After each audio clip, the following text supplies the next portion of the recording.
fundamental flaw in the way you're proceeding. And if we need to, we do need to address that. And if we don't address that, we're going to always have these conflicts because you're not representative of a quorum of the families that live here. I hear exactly what you're saying. And this issue of representation and governance, it's a big issue. It's the Constitution of the Haudenosaunee. It's a big issue. And I don't disagree with you. And how can you so consider that okay. and continue without fixing it or addressing the fundamental flaws that we are now exposed to? Okay, well, we are trying to fix it. We are trying to fix it because when we move through these processes, like there was a lot of resistance even to having this meeting tonight because it wasn't a clan meeting, it wasn't a nation meeting. As much as possible, we try to work through the clans, the clan mothers, and the chiefs. We make a dedicated commitment to do that. By the way, that I'm just going to finish this with it. We really do try and do that. The second thing that we try and do is we try and, as best as possible within the constraints that we have, use those principles that are in the Gaiamak'ola, use those principles that are in the Hondo Gadawadekwa, and try to apply them to the way that we relate to the land and the way that we relate to each other. We do. If you come to the meetings or you come to these sessions, we're trying. We can't fix the fundamental issue as it pertains to clans and governance and who's your chief and who's not your chief. That is really beyond terms of reference of ours, but we try to support it. Also, what we're trying to do at the same time, though, is that through these agreements, we are trying to begin a process, you said an important word, of decolonization. At the end of the day, if you can forget about this issue about money and who's got the money and where the money's going, if that's not an issue for 1 second, what we're really trying to do is find a peaceful way of moving non-Haudenosaunee people off of the land and Haudenosaunee people onto the land. Because the federal government is not giving it back. The provincial government is not giving it back. So we had to figure out some way to go in and get them off the land and you on the land. Yeah. As a reference to decolonization, you just expressed two very fundamental concepts that enable them to maintain their colonial power over us. You said provincial and federal government. They are both colonial agents. They are both the crown in disguise. We have to stop that dialogue because you're giving tacit acknowledgement that they do have a federal government. They do not have a federal government. Constitutionally, they are a fiction. I don't disagree with you in terms of the fiction, but the problem is they have an army. When you use the wording, you legitimize what they're doing. They are still the Dominion. Okay. So that's next area. So that was next area. Next agreement coming up. Union gas. Union Gas. You can hit the slide. Sorry. So this is an application received in November of 2011. The agreement was sanctioned by council in 2014. Again, it's another lease agreement which recognizes the underlying Haudenosaunee, I'll use the word title. The capacity development funds in this particular program were used to fund the language programs that requested funding for the 2015-2016 year. And they went to 3 particular places: the Resource Center, the language, and the other school that was at the bottom of the slide, but I can't read it anymore. Project number 4, who is Niagara Region Wind Corporation. 2011, this is another wind farm. Ownership changed hands in 2014. You'll see again that we split up the financial benefits to go towards an amount for the land lease and an amount for land acquisition. And the total over 20 years is something in, hopefully it's right on, $6.9 million. So it's still pending council approval. It's pending council approval. And it's in red because of that. And it's in red because of its pending council approval right now. Yeah, Question. Segoli. How you doing? Okay, I'm hearing two different scenarios here regarding the land, right? You're saying on one hand, we're getting the non-natives off the land and putting natives on the land. What I'm seeing here is a lease agreement, which you're putting businesses on the land. Okay, for 20 years at a time. What's gonna happen after that 20 years if it's ever challenged in the court of law in terms of ownership or possession of that land? Well, what we hope happens, and well, I can't tell you anything for sure in 20 years. Prior to this process that we started, they didn't think that the Haudenosaunee had any interest in this land. They didn't, really, quite frankly, care. We believe we forced them, we got them to agree that it was Haudenosaunee land and that they could only lease it.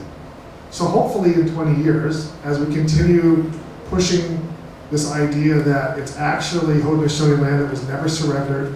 If you go, some of the things that we talk about, the Treaty of Fort Stanwix of 1768, if you look at those documents, I know you're familiar with them, you'll see that everything that was west of the line along Pennsylvania has actually never been surrendered.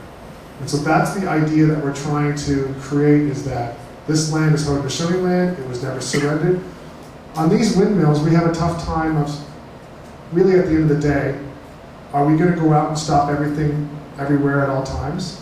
And that was the challenge we faced, because there was a lot of people who were trying to stop things and they were suffering the brunt of those things. So instead we said, if we get them to recognize and lease it, we've snuck around on them, and at the end of 20 years, they'll look at it and go, hopefully, well, we were leasing it for 20 years, now the lease is over, it goes back to you.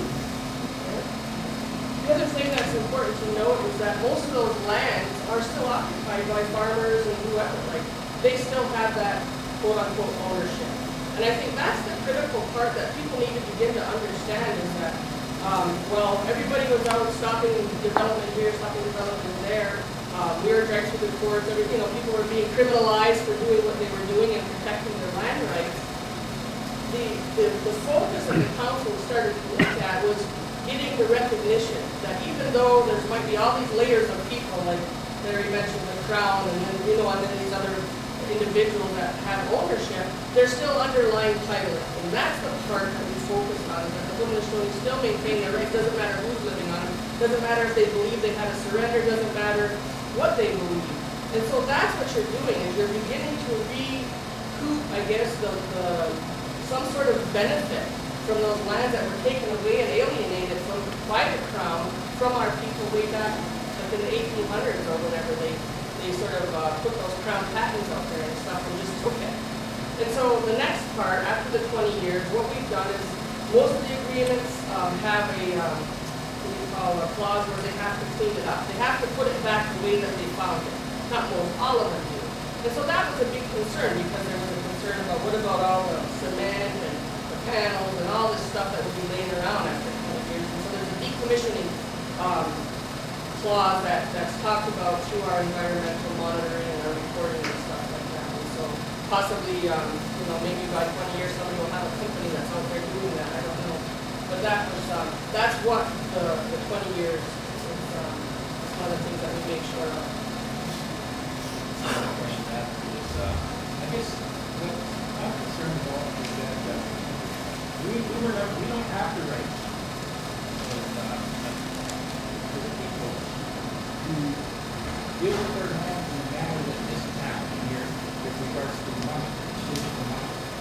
Because we have to be mindful of this future generation. And I'm not hearing this anywhere in this presentation, but the fact is that if anybody has seen the destruction of our traditional systems, it's the chiefs, so-called chiefs, the men of these systems that are ruining the original governance of our communities. Not the women, the men. And that's who you seem to be reporting to. It's happening in my community. I think we sat and discussed that, or not. But it continues to happen. Well, there's issues like that. But again, we go back to our terms of reference and what the chiefs asked us to do, and then we go to what the community asked us to do. They asked us to get the land, They asked us to make sure that Haudenosaunee interest was recognized, and they asked us for money to come in, all with the purpose of protecting future generations. I would like to know, how is it that we're protecting the future generations by doing nothing? Because nobody is seeing anything. No, what I'm saying is that up until that reclamation in 2006, you know, they've been storm going over us. Developers are all over the place, and they keep taking and taking and taking. That's why Jamie and Don did what they did down at Douglas Creek, because they couldn't take it no more. They would keep taking. So while our people were out there trying to stop it, it became very overwhelming for the people. And like I said, people were going to jail. They were going through criminalized because they were doing it. So what the council did in trying to keep you what you're talking about and keep you looking for the future generations is create a system that at least gave you an opportunity to have a say over that land and to make sure that the monitoring that went on there is that we're making sure that the environmental and archaeology integrity of the land is being protected. That's what we're doing out there. So while it might just seem like we're creating jobs and making money, that's not what it's about at all. It's about making sure that Haudenosaunee have a footprint on that land, and that we haven't had for over 100 years up until that point. So I think that we need to look at it from the perspective of where the council is coming from, because it is about the future. It is about the future generations. As we continue to watch as band councils and even not even the band council, but the government continues to cut back and take away and sort of like try to force you into becoming a little municipality and continue with the colonization. The council is working to hold on to that. I'm not going to use the word sovereignty because I don't believe in that word, but it's holding on to that identity of us as a nation, and they're making sure that they're creating this process and these dollars to be able to provide for the future of our people. So, you know, maybe you're not understanding it now. Hopefully at the end of the PowerPoint, you'll see that, and yes, it's only money. It might be worth nothing tomorrow, but that was the whole purpose of having those developers clear off that third party. Sorry for using that word, Larry, but we're not going to buy our own land back. Those developers are buying it for you because we said that people want land. So that's what this process is about. That's why it's in separate columns, is so that you're creating, you're getting the least dollar for it, but you're also getting the developer to buy land back for our competitors. The other thing, May not be the best the other thing idea, that but goes, it's an idea. it's something. The other thing that's going out soon is that once the land comes back and it gets registered with the Confederacy, a letter is going to go out to the municipalities and the province saying, guess what, your law no longer applies on these lands. These are Haudenosaunee lands. Your laws don't apply to them. So that's what we're trying to do, is instead of the land base getting smaller, we're trying to make the land base bigger. So okay, I've got two up there, I got one here. Yeah. I'd like to know, Hazel, how much money do you make thus far, and how do I get on your payroll as a member of this community? If you wanted to apply for the job that I applied for, it was positioned in the newspaper and on the paid job board. And I'm not going to disclose my salaries to you. That's my confidential information. Well, okay, then you tell me what you did or any one of you. Why is that such an issue? You know, we're always going after the people that get paid and stuff, and so what? So what? People have to make a living. I just make $42 an hour. Sorry? I make $42 an hour. Got a question here? I don't make that much, Tony. I got a question. I still have a question. I got a question. Oh, what? Okay, well, actually, two things now. You totally skipped over the fact that he asked why you're going to the men and not the women, when the women are always the land. And my second point, I lost it. Okay, I'll deal with that issue and then I'll come back to it. So the question was, why we go to the men instead of the women when the women hold the title to the land? Is that fair? Yeah, like Okay. why aren't you holding women's meetings and talking Right. to the women about what's going on before you go to chiefs? Because the process has been explained to us. I'm just trying to answer the question. The process that's been explained to us in the terms of our terms of reference is that we take things to council, to Haudenosaunee Confederacy Council. Taking things to council is not taking things to the men. Like, that's not the way we conceive of it. Well, just let me finish explaining. We take it to council, and those people who sit in those titles the way that's been explained to me in any event, is they sit in those titles, and it's not the clan mothers in control of the chief, or the chiefs over the clan mother, or the faith keepers are in control. They sit together collectively, and their voices come together as one, and then the chief is there to express the mind, the collective mind of his clan and of his clan members. So it's not a one's better than the other, it's not a one's on top. So when we go to council to report to the chiefs, we are reporting to the Confederacy Council. So we're not reporting to the men, but just the chiefs, and that's why the clan mothers are there. There might be disagreement in that. Okay, there might be disagreement in that. So what we do is we work pretty hard we work very hard to ensure that we do report to the clan mothers, that we do have meetings with them, and that they do get to sit separately and have questions raised or have issues addressed. I'll give it to Hazel for a second. It's just that what I'm hearing, and I understand the frustration, but it's not HDI's job.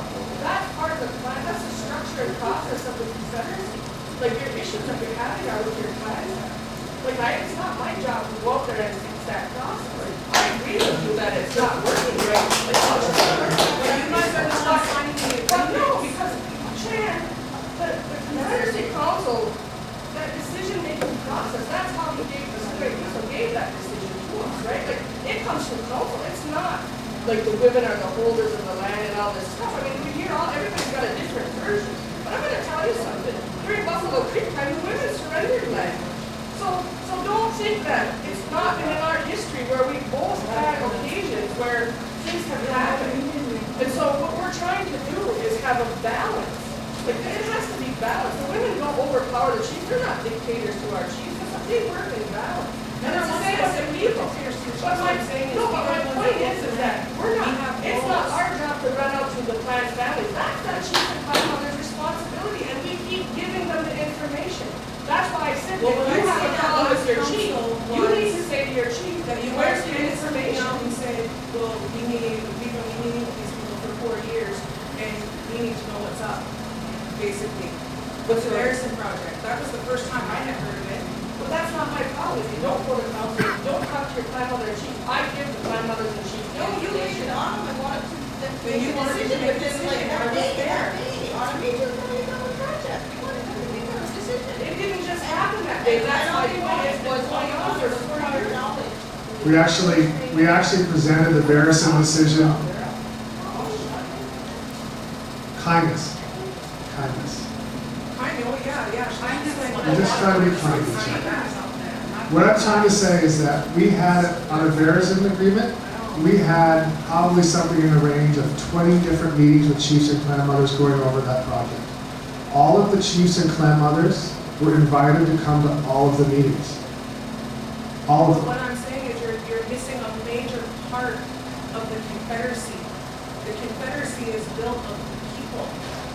So you But can meet with we, as many I know, but that's, it's like, I have a body that I work for, the chiefs, the Confederacy Council, Who represent who? who represent their clans and the people. Exactly, so basically you're working for the people, but you're But- not but- going, like, why don't you do meetings like this once a month or every other month so that We, can we get do a public meeting every month and it's in council. But if you want, but here, should I just listen to me for a second? If you want me to be responsible to the people directly, then you have to go to council. And you have to say, I want HDI to be accountable and report directly to the people. Because the way that the Confederacy is set up right now, we report back to the Confederacy, we report back to the chiefs and the clan mothers, and then we leave it for the chiefs and the clan mothers to take that information and put it out to their clans. And the reason we did that originally is because we didn't want to create another entity that could step into the shoes of the Confederacy Council. We didn't want to take over. We wanted to make the chiefs and clan mothers responsible, and they're the ones that ultimately that make the decisions. That's It's what, not their signatures on these papers. yeah, they actually do sign off on all the agreements. Yeah. Well, the secretary of the council signs off on behalf of the Confederacy. Well, the one paper I got in my hand only has one signature on it. Well, that's when we do it now, we make sure that every single one is run through council. Sorry. Can you tell me which? Jan was next. Yep. Sorry, Jan, go ahead.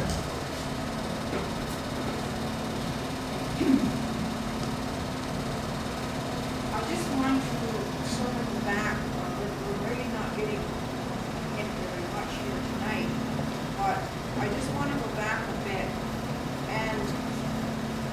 and really, really ask the people to really look at the truth of the whole matter. And I think the beginning point is that there is not a full council of chiefs. There never has been for years. Maybe since 1784, I don't know. But we constantly talk about 50 chiefs. We don't have 50 chiefs, and we don't have 50 flag mothers, which makes this null and void. Okay.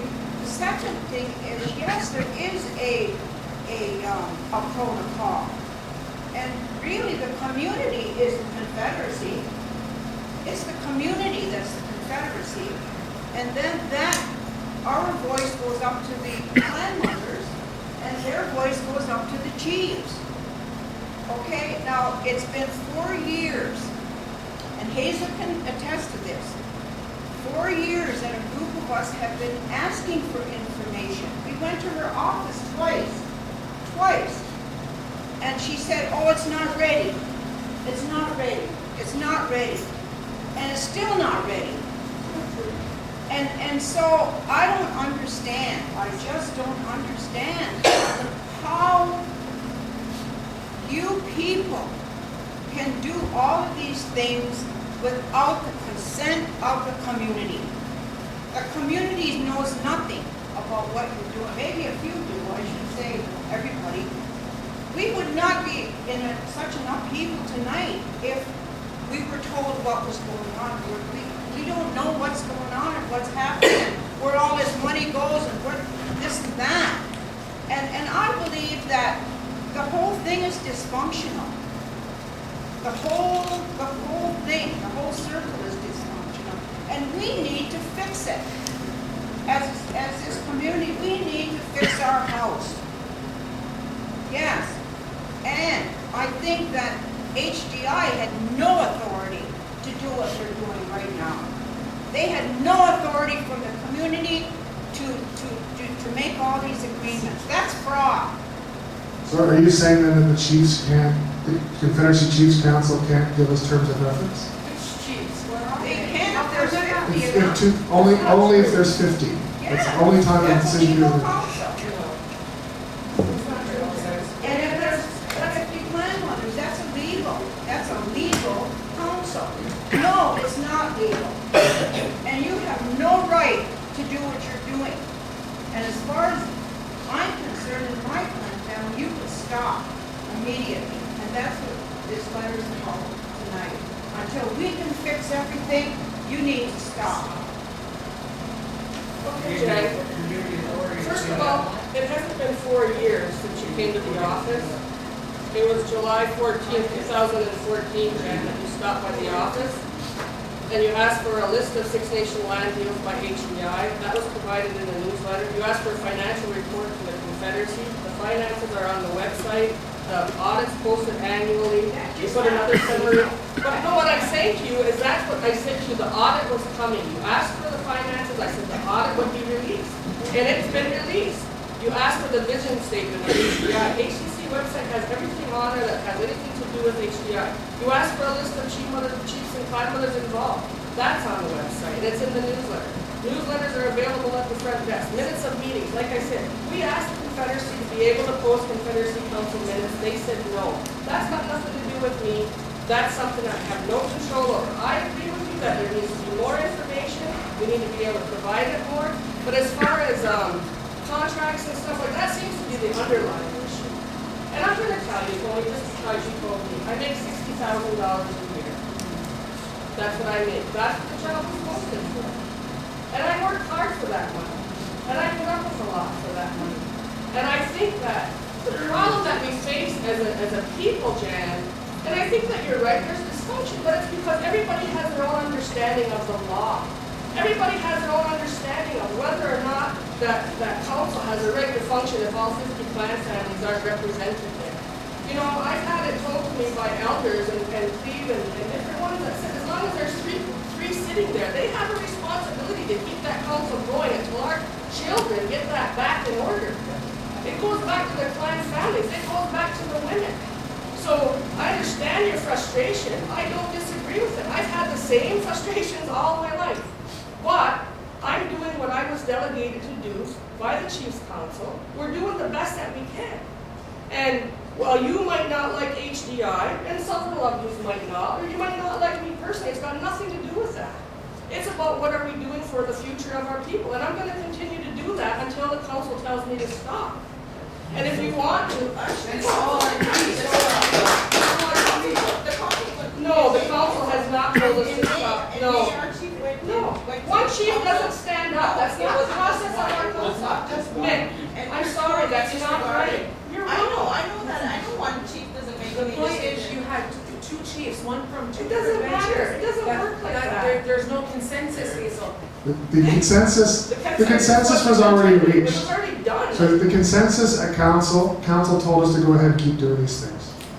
If it goes from the Mohawks from the well, it goes over the Cayuga, the younger brothers, the Oneidas, it comes back to the older brothers, and it goes to the firekeepers, and the firekeepers say, all right, it's gone through council, HDI is no longer Yeah, continuing we to work. understand how all But that that works. hasn't happened. That has not happened. Sorry, Butch? I don't know whether anybody knows all the true history. When was 50 sitting chiefs? And this council has managed to function year after year the way it has been. And if no one made a stand at all, whether it be HDI, community, or myself as the land protector, you might not have a backyard. There might not be a reserve here. And when they have something leased, when they have something leased, and there's money to the community or land coming back to our native people, that project lease right in and then say, there's hydro towers, create your own electricity. People don't think of that. All they want to do is argue and then slice somebody's throat or stab somebody in the back when they're trying. Respect them and inform them. Information. They are. And then for a lot of people to say, oh, I don't know the computer, I don't have internet, stuff like that, that's a valid excuse. But we don't stop people at the door and say, what are you doing trying to come to our Confederacy Council? Everyone is welcome, just like our ceremonies. Somebody wants to come to our ceremonies, they're welcome. It's the same thing. So they shouldn't be here with a grudge or vengeance against someone trying to keep this a reserve, try to keep our language, our ceremonies.